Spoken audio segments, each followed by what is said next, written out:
the mountains of the tiny Republic of Montenegro, leaders of a traditional clan attend a village gathering. They are delivering a message. The clan will oppose any attempt by Montenegro's pro-Western government to become independent from Serbia. The clan vows its allegiance to Yugoslavia's president, Slobodan Milosevic. Ako nam neko razbija narodno jedinstvo I ruši državu, onda će to čitavoj Crnoj Gori donijeti nestabilnost sa teškim I nesagledivim posljedicama.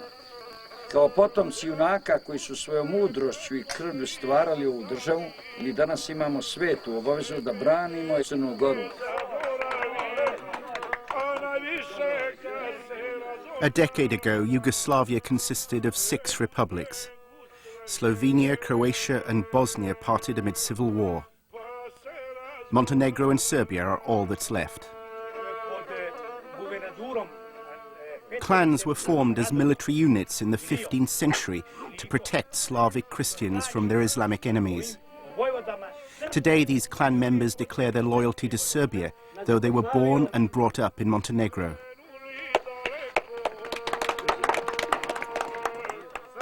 Here in the small Adriatic nation of Montenegro, the final act in the tragedy of Yugoslavia is unfolding.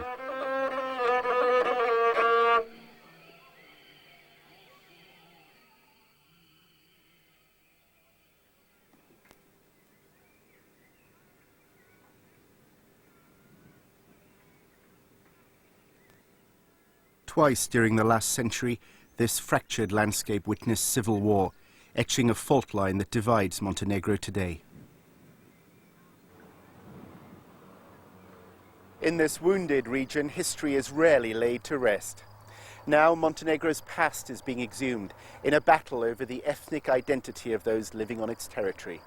It's a dispute that could lead to the final and most brutal conflict yet to dismember Yugoslavia. A war that would pit brother against brother, father against son.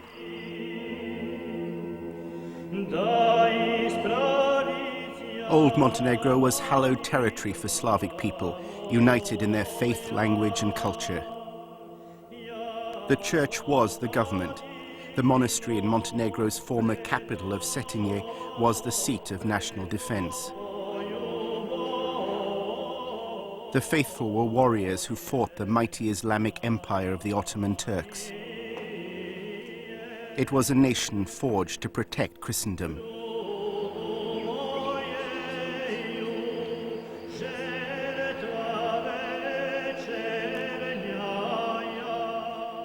Montenegro's leaders were bishops who carried the cross in one hand and the gun in the other.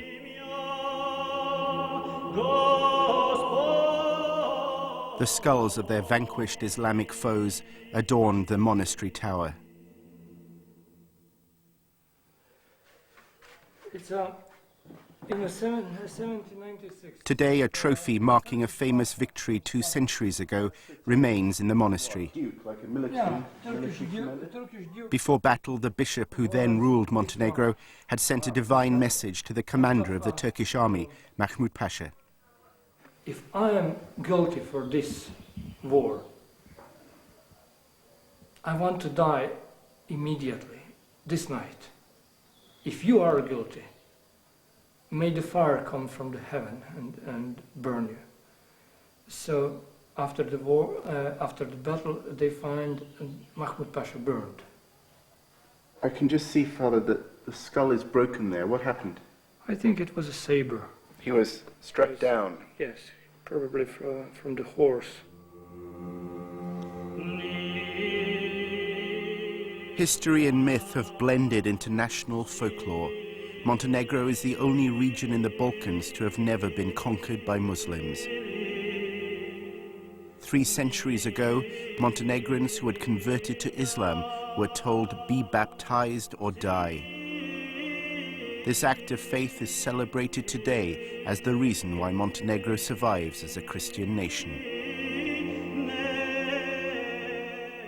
The foundation of the modern state emerged during the late 18th century. In a region surrounding the monastery at Cetinje, bishops began to build the institutions of a central government.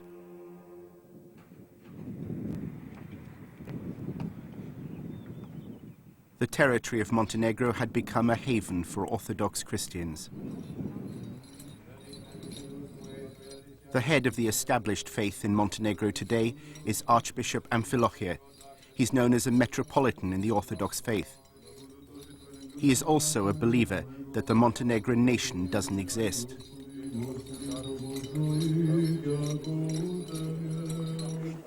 It is the Serbian church that is the official guardian of the faith in Montenegro today. The young are usually baptized into the Serbian nation. This is one side of a looking-glass world where there are two parallel versions of history.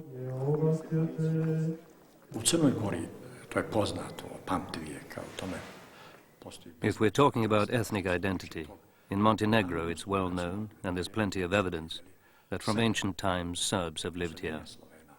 In fact, from the time of the Slavic immigration to the Balkans. This was a Serbian state, and has been since the Middle Ages.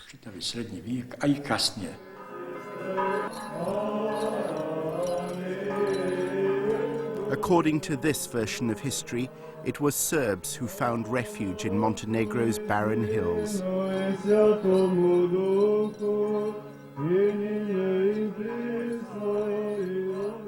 Metropolitan Amfilohije believes his forefathers fled the yoke of Islam in order to rescue the Serbian nation.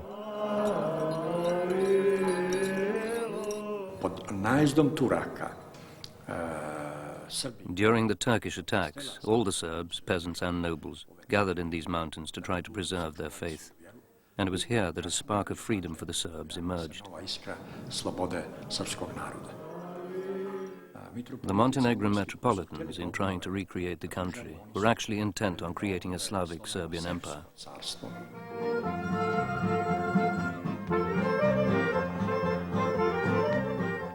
The alternative version of history chronicles the evolution of Montenegro as a separate nation-state.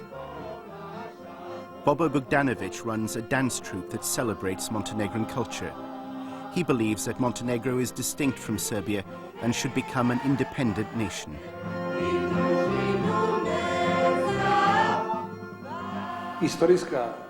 The tradition of people from Montenegro and Cetinje proves without doubt we are an authentic nation.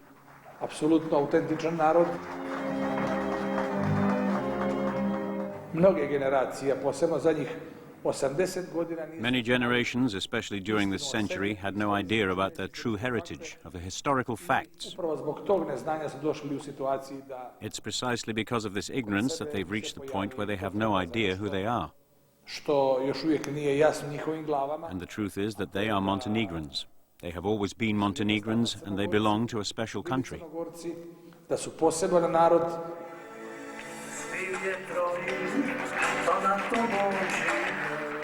The belief in Montenegrin nationhood has grown during the past decade and has now become a potent political force.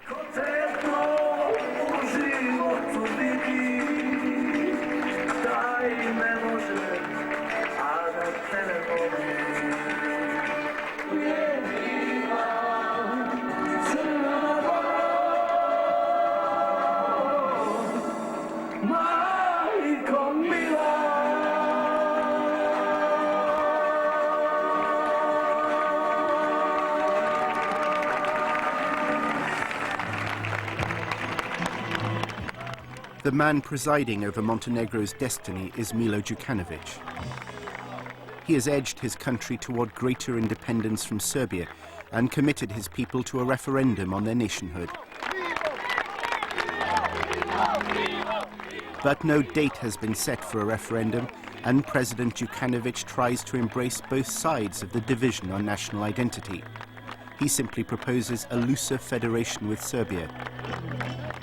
His most explicit goal is to develop closer ties with Western countries.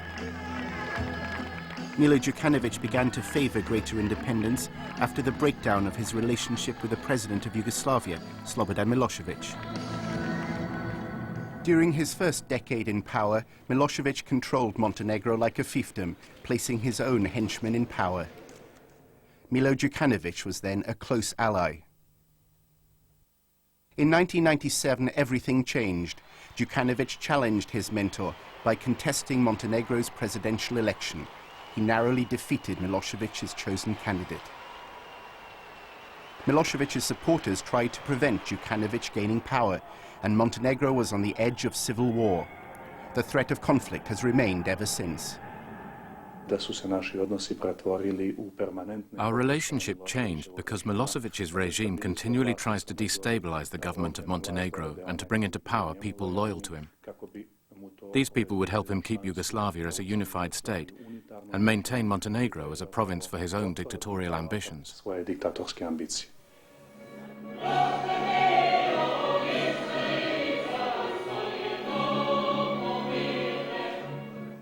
Predrag Bulatovic leads the party in Montenegro's parliament that is backed by Milosevic. It's called the Socialist People's Party. Its platform is to preserve Yugoslavia and the union with Serbia. Nearly a decade ago, against the wishes of most Serbs, Western countries recognized the independence of the former republics of Yugoslavia. Now the West is accused of helping to break up what is left of Yugoslavia.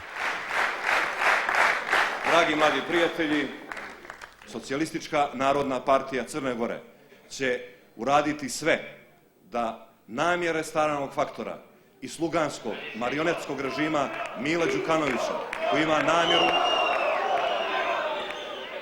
da protivno volji građana Republike Crne Gore izdvoji Crnu Goru i Savezne Republike Jugoslavije, neće proći.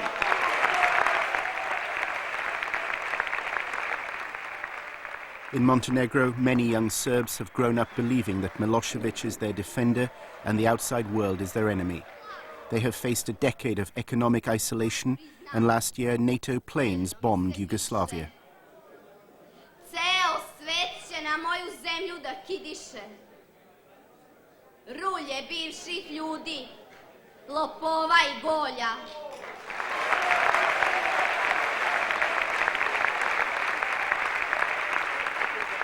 Uzalud ćete linčovati najgostoljubiviji narod na planeti. Zbog čega ćete goreti u paklu? The problem of fearful and angry Serbs living outside the borders of Serbia, the issue that set in motion Yugoslavia's wars, is present here as it was in Bosnia and Croatia. How dangerous might it be if there was a declaration of independence here? If Mr. Djukanovic tries to gain independence against the constitution, there will be civil war. All those who believe in Yugoslavia will have to oppose force with force.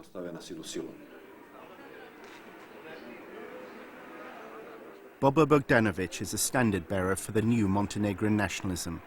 He is committed to independence and aware of the price paid to achieve it elsewhere in Yugoslavia. Jer treba biti mudar da se izbjegne ipak to krvoproliće bilo ubitačno, znaš. Ali ja mislim da ne možemo proći bez toga, nema šanse, to je sve... Kako to? Jer je sad samo važno i bitno je sve to napraviti u poziciji da budeš spreman, razumiješ? Bobo Bogdanovic is known as the General because of his role in a local militia. To im nije uspjelo. They failed then and will again. Ja sam imao priliku da budem lično akter tog događaja i zajedno sa svojim... I happened to become personally involved in the incident with my own men. Vojska je izvršila... The army attacked us early that morning. We responded as necessary. Govorili kako treba i kako dolikuje, da bi na kraju... In the end, myself and two officers went to try to find a compromise so as to prevent bloodshed. Kompromis da ne... But they tricked us and arrested me and those two decent men. Uspjeli su da zarobe mene i te dva divna i poštena momka. Because Montenegro is one distinct and individual country, and it belongs to us Montenegrins, and will defend it till the end. Crnogorci će braniti apsolutno do kraja.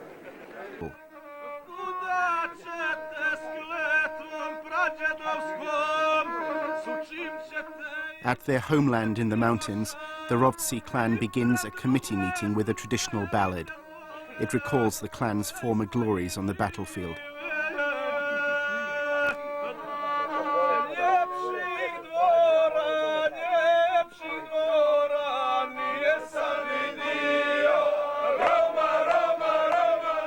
The clans accepted central Montenegrin authority only in the mid-19th century.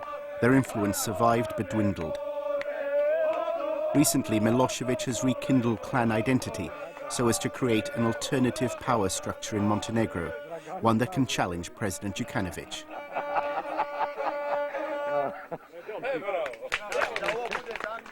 The former president of the clan was Milosevic's Minister of Defense.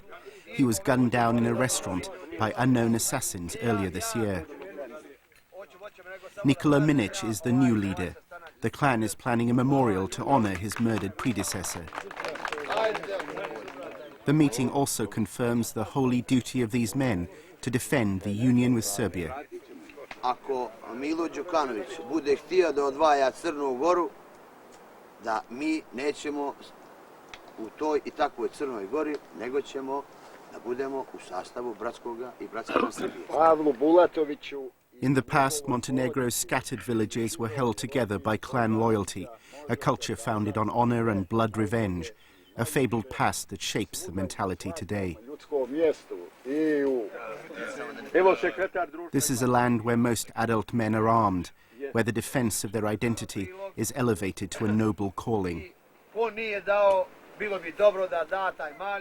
Ja nisam čuo ni od koga da se neko iz Rovaca ni potučio, ni pokatoličio, ni pocrnogorčio. Tako da moramo to da naglasimo u ovom momentu da Srbi iz Rovaca neće se crnogorčiti, pa makar ostali sami.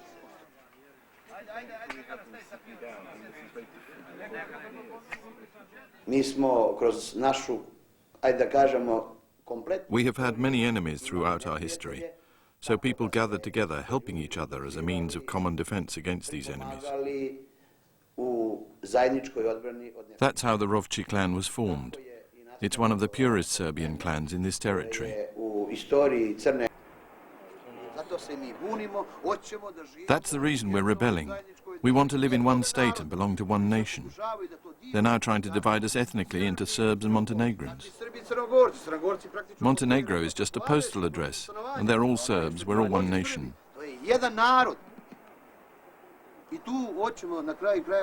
We will even give up our lives to defend what is ours, even if it's only our ancestors' cave. If we lose that, we lose our identity. That's all there is to it.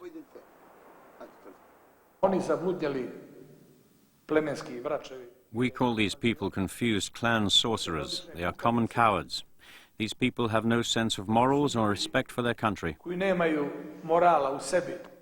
These are people who believe that they are intrinsically linked to Belgrade and Slobodan Milosevic's fascist and genocidal ideas. Jedna fašizoidna ideja Slobodana Miloševića, jedna genocidna ideja koju preferira gospodin Milošević. Srbi kroz istoriju, to se dobro zna. Throughout history, it's never been said that Serbs were cowards. By saying this, he just shows how ignorant he is. Neznanje pravo, jer Bobo Bogdanović nije ništa. Bobo Bogdanovic is a Serb and nothing else. He might well hope to be Japanese, but that's his problem. The truth is, as a man born and bred in Cetinje, he can't be anything else. He's a Serb.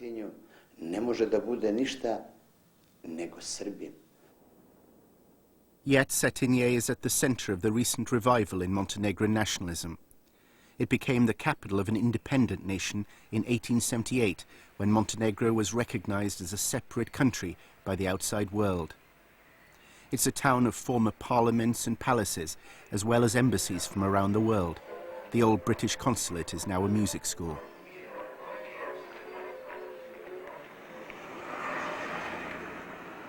Nearby is the home of the former Serbian mission to Montenegro. Ova zgrada je potvrda da je Srbija bila tuđa zemlja I ta država je u Crnogorskoj nezavisnoj državi imala svoju administraciju I svoje konzularno predstavništvo na nivu ambasade. Dakle, čim jedna zemlja ima ambasadu u drugoj zemlji, to je znak da su to dvije nezavisne suverene zemlje. After the First World War, the status of Montenegro was to change dramatically. At a meeting in an old cigarette factory, Montenegro was blotted off the map. A parliament of clan leaders declared Montenegro Serbian territory. We have the same blood, language and aspiration, it said. Montenegrins apparently faced a stark choice. Many Montenegrins believed they would be better off as part of Serbia. The fault line in Montenegro emerged. Montenegro's king was forced to flee abroad. The country's church lost its independence. Serb soldiers spent a decade crushing a rebellion by Montenegrins who were fighting to restore their monarchy. After the Second World War, the communist leader Marshal Tito established today's Montenegro within the former Yugoslavia. Tito's communism silenced both Montenegrin and Serb nationalism.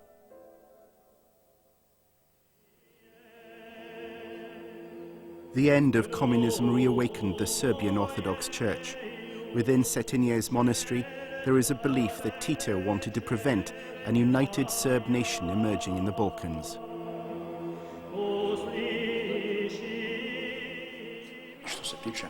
If we're talking about national identity, only Serbs were living here until 1945. Even Cetinje itself was known as a haven for Serbian liberty.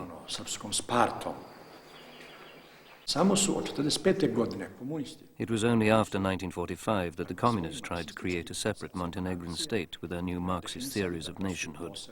At the same time, they created some other countries too, all of which had never existed before in the Balkans.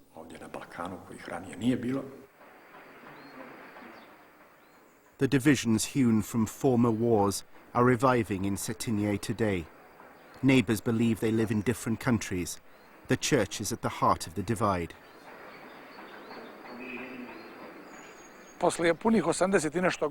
More than 80 years ago, Montenegrins had their own independent church. Today, unfortunately, this holy Montenegrin shrine is occupied by the Serbian Orthodox Church, led by Amfilohije.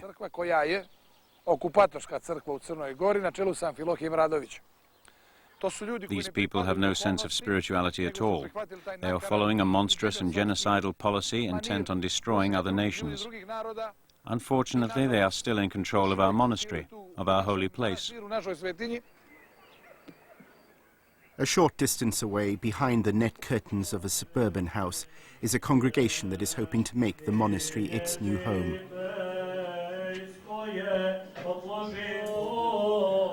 Metropolitan Milo leads the Montenegrin Orthodox Church, a revival of the church that was absorbed into Serbian Orthodoxy when Montenegro lost its independence. This year it performed the liturgy for the first time since 1920. The canons of this faith are identical to that of the Serbian Church, only the emblem of nationhood is different. In Russia, there's a Russian Orthodox Church, not a Serbian Orthodox Church. In Bulgaria, it's a Bulgarian church. In Serbia, it's Serbian, not Montenegrin. But here, the Serbian Orthodox Church is trying to deny our existence, not for religious reasons, but for political reasons, just as it did in 1920. We won't let this happen.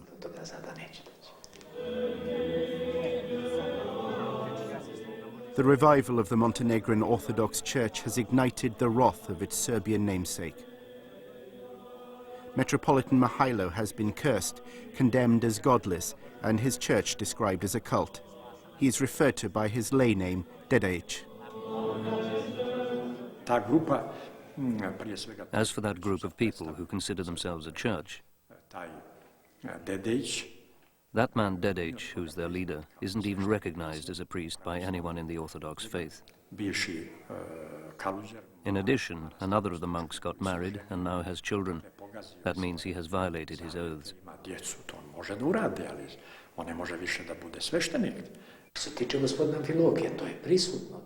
It's obvious from Mr. Amfilohije's behavior that he needs to be examined by a psychologist.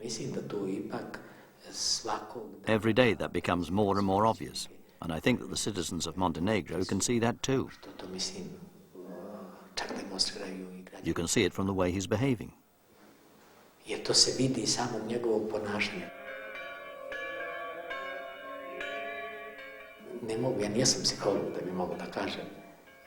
I'm not a psychologist, so I can't say something specific about him.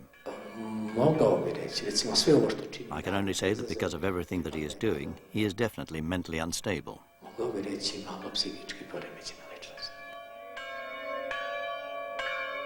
Metropolitan Amfilohije conducts a service in a faith, culture and language that he calls Serbian. It is the same faith, culture and language that Montenegrin nationalists claim is theirs. It is a mirror image world without a middle ground, where each side is intent on demonizing the other.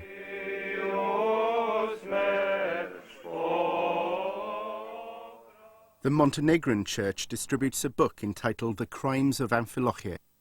It portrays him as a committed Serb nationalist and includes accounts of meetings with indicted war criminals. A picture records a visit to Cetinje monastery by a notorious paramilitary leader known as Arkan. Arkan was wanted for war crimes until his recent murder. A caricature shows Metropolitan Amfilohije marching the Serbian Orthodox Church off to war in Bosnia.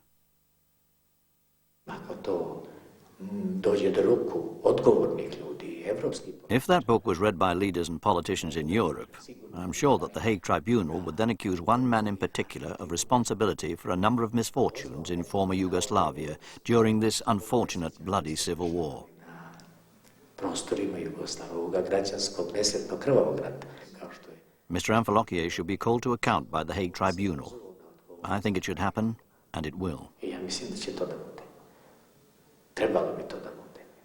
People should be warned, because Mr. Amfilohije wants to provoke the same crisis in Montenegro as occurred in former Yugoslavia.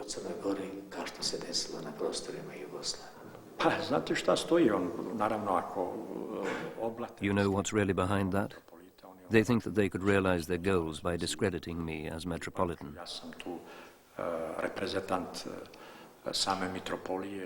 Because I represent this district and all the clergy here, I am the symbol of its unity, a guarantor of its legitimacy.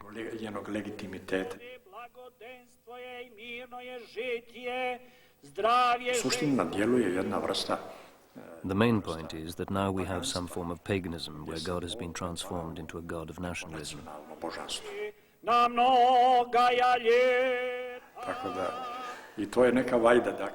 Now people can even make a profit from attacking me.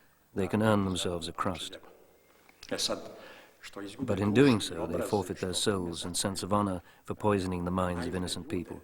That is their sin before God. The welter of insults underpins a more serious conflict, the battle for the control of Montenegro's more than 600 churches. The chapel at the village of Tomici is now administered by the Montenegrin Church. The faithful here support independence and claim that their church is the rightful owner of all places of worship built before 1920, when Serbia took them over. Vjerujem da se Gospod okrenuo prema Crnoj Gori I svima Crnogorcima I Crnogorkama koje žive u njoj, koje žive u Crnoj Gori. Vjerujem I blizu je spas Crne Gore. They are brutally trying to steal property belonging to an institution that is even older than Montenegro itself. We can't understand it, but in our world everything is possible.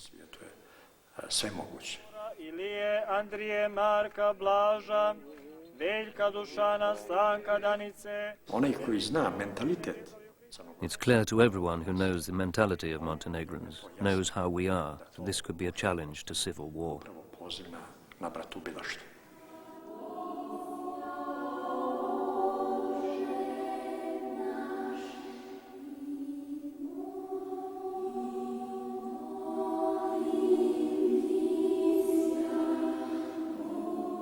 Two national groups share the same territory, the same icons, the same past, but each claim them as their own. A wound is reopened, and the contradictions inherent in the formation of this nation-state lay bare.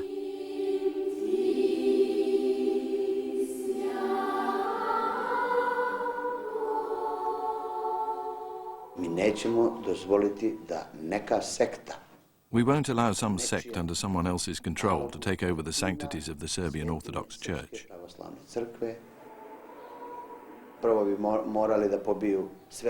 If they tried to do that, they'd have to kill all the people from Rovca, not just those who live in Montenegro, but also those who live in Serbia.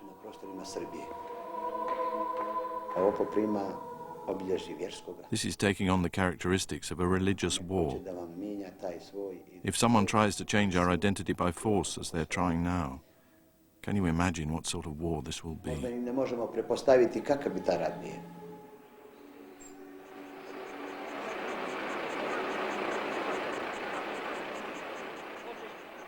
The final battle of Yugoslavia is now enacted through tentative, nervous displays of power. On the border that divides the two countries, the Serbian government has enforced an economic blockade. It was a response to the Montenegrin decision to end its use of the Serbian currency. Then Milo Djukanovic's security advisor was gunned down outside his flat. The Montenegrin president accuses Milosevic of using the same tactics as he did before war broke out in Slovenia. When he started the economic blockade of Slovenia, the international community imposed strong sanctions. Then he started a war in Bosnia, and this ended with NATO's intervention in Kosovo. Today, 10 years later, Mr. Milosevic continues to provoke Montenegro with the same bag of tricks. Obviously, Milosevic is playing a dangerous game. I think he's aware it's dangerous, but he doesn't care about the final cost. Milosevic can benefit from crises. In the past, he has strengthened his position as leader of the Serbian people by triggering conflict.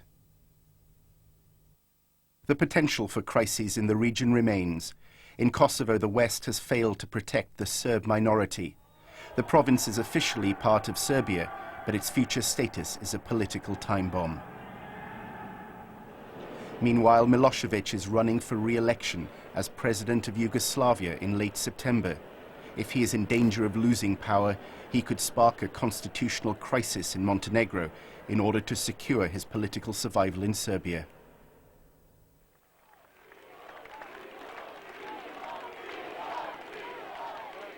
Montenegro now inhabits a tense, unstable limbo. The growth of radical Serb nationalism under Milosevic has revived its Montenegrin counterpart. Milo Djukanovic has opened the door of independence, one that can't easily be closed.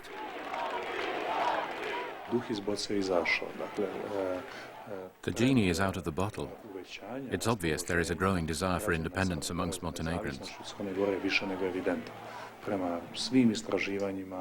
All the research has shown that more than 1/3 of the voting public in Montenegro believe this.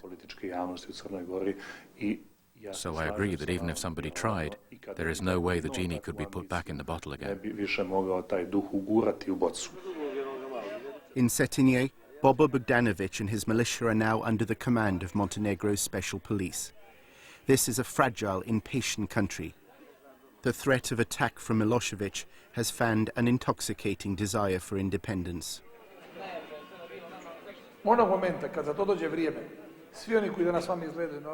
When the time comes, all these normal people who are now going about their daily lives will suddenly become proper soldiers and the backbone of Montenegro's defense.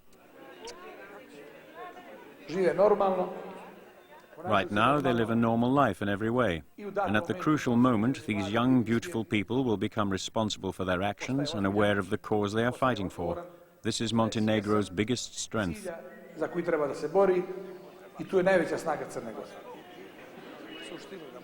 We will be the first to fight and will be killed. Our children will continue the fight, and our mothers and sisters too. They'll only win if they kill us all. But this will never happen in Montenegro.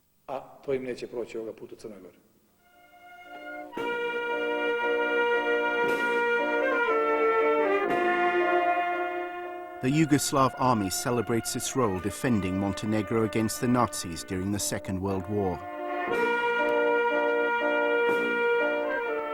These men are former soldiers. They stand alongside their political leadership, believing today that the Yugoslav army will preserve Montenegro's unity with Serbia. The ceremony is organized by a pro-Serb clan and marks the bravery of one of its former members. Zar mi imamo igdje ikoga bližega na svijetu od naše braće Srbijanaca? Zar ogroman broj našeg naroda i Crne Gore ne živi u Srbiji? Zar nam nije jedna jedina sveta Srpska pravoslavna crkva zajednička? Zar hoćemo da dočekamo prekor i kaznu naših predaka koji su vjekovima ginuli za ono što se i danas brani? Nemamo i nećemo.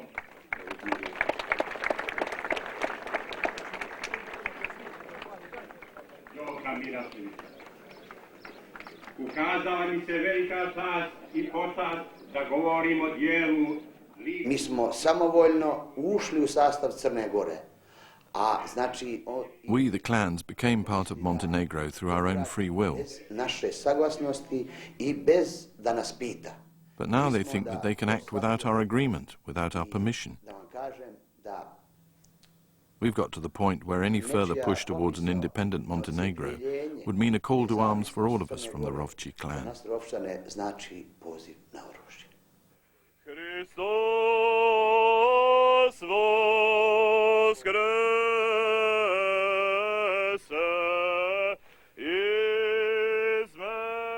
The Serbian Orthodox Church is now at one with many former communists who in the past had their faith in Yugoslavia. They are united in defense of the Serbian people. The Serbs of Montenegro believe that the preservation of Yugoslavia is essential to safeguard their identity.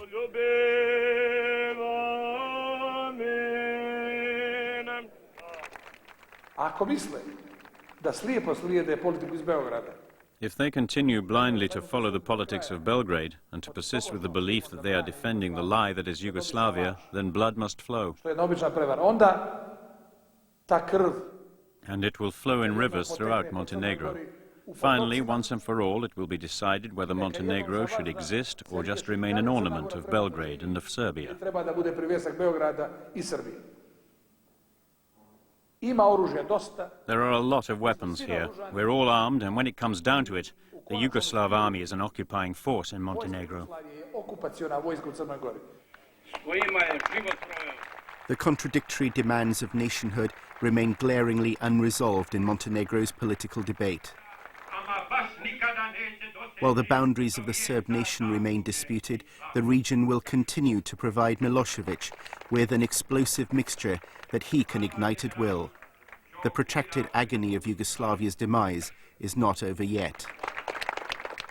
The one hope for this nation is that Montenegro's politicians witnessed at close range the bloodletting that ripped through the rest of Yugoslavia. They are acutely aware of what is at stake if war is unleashed on this land.